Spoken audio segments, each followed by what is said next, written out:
The first season of Marvel's Hit Monkey seems like it was a sleeper for most people. I'm very happy to report that it's had a second season. In fact, if you go to Hulu, there are 10 new episodes for season 2. I'm going to be talking about it, non-spoiler. Very excited to talk about it. Let's jump in. In New York City, Monkey finds a path to escape his life of killing, while Bryce attempts to repair the damage of those he wronged in life. But what will that cost them to undo the past? So it very much is a sleeper title. Not a lot of people know about it, and when I try to explain to them what Hit Monkey is, I just get laughed at as if this couldn't really be any good except silly. Because the first season was everything I wanted it to be, between the action, the story, the heart, all of that. I wondered how much better they could step up for season 2, whether they could keep the quality of the gold and garner a new audience for season 2.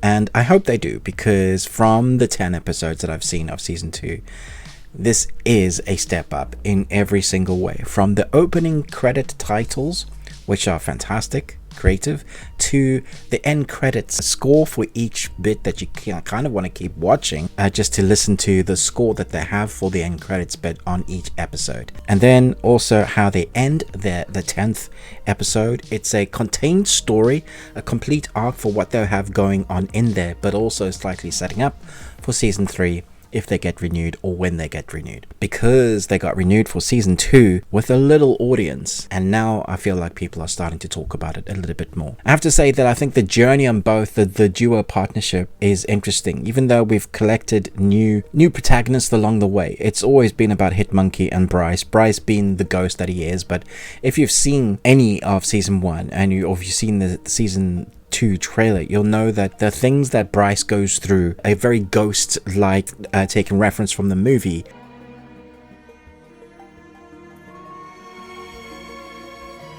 Experience where he's moving things with his mind.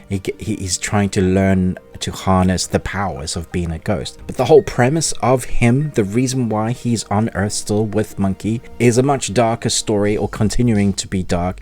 In fact, if you thought that season 1 was dark, the whole setup and the idea that is what they have to fight for. Firstly, it's the theme of family. It's not wanting to have the weight of you've got red on your ledger. I got red in my ledger.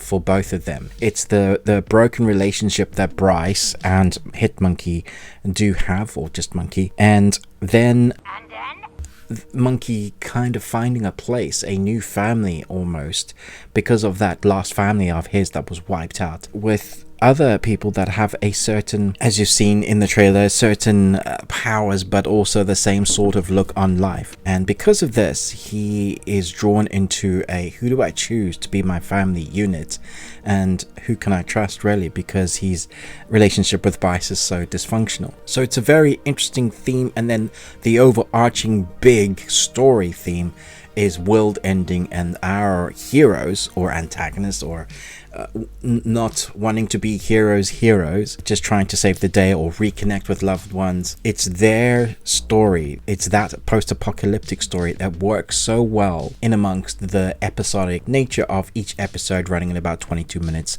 I think it works so well because you have individual stories filtering into one big story. It works so well because it's a very set amount of time that's contained within each episode, but you don't feel like you're missing out on anything. You don't feel like it's rushed. It just feels like each episode is crafted perfectly to lend you into the next one. Easily bingeable.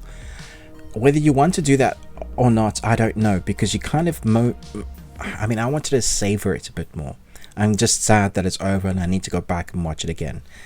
When it comes to the violence, it's really violent. I don't think I've seen so many people split in two down the middle ever. God, stop being so sensitive.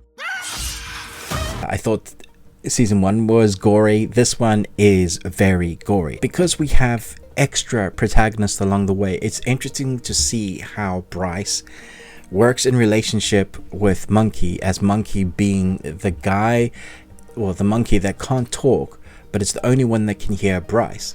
And Bryce is trying to have conversations with people that are alive, but they can't hear or understand a ghost, but they also can't understand Monkey. So it's a real kind of comedy narration with each episode.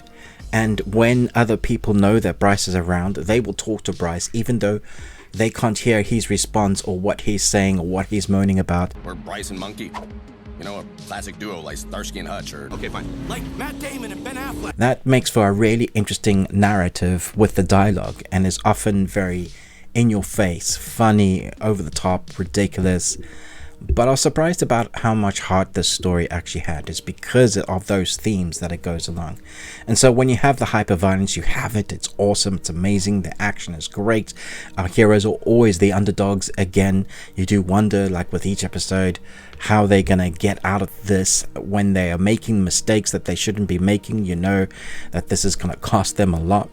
And right up until even during the 10th episode, you're still wondering how they're going to get out of this kind of predicament that they've gotten themselves into. So it's very Marvel in story, but it's more like Deadpool Marvel, not kind of traditional classic, more adult from 15 and up because of the gory nature of it, because of the adult themes that it has. But then you still have all the amazing action, this apocalyptic world-ending storyline, centered on characters that you've come to love from season 1 and really start to understand in season 2. For example, not doing spoilers, but episode 5 has a totally different animation style because we're given backstory to a bad guy's character, sort of, because this character has gone on a journey themselves. And it was so interesting for me to see bad guys and good guys fighting, but have that even grey, because you're not rooting for them, but you understand why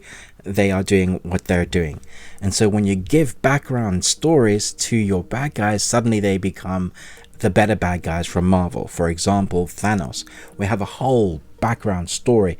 It's why he's regarded as one of the best bad guys or enemies in Marvels, because we have so much history with that character. You understand why he's doing what he's doing, and you have that for a few, not all, but a few, especially the latter half. They've been building up the season for the first 5 episodes. The last 5, they really kind of go for it, and I just thought this second season was incredible.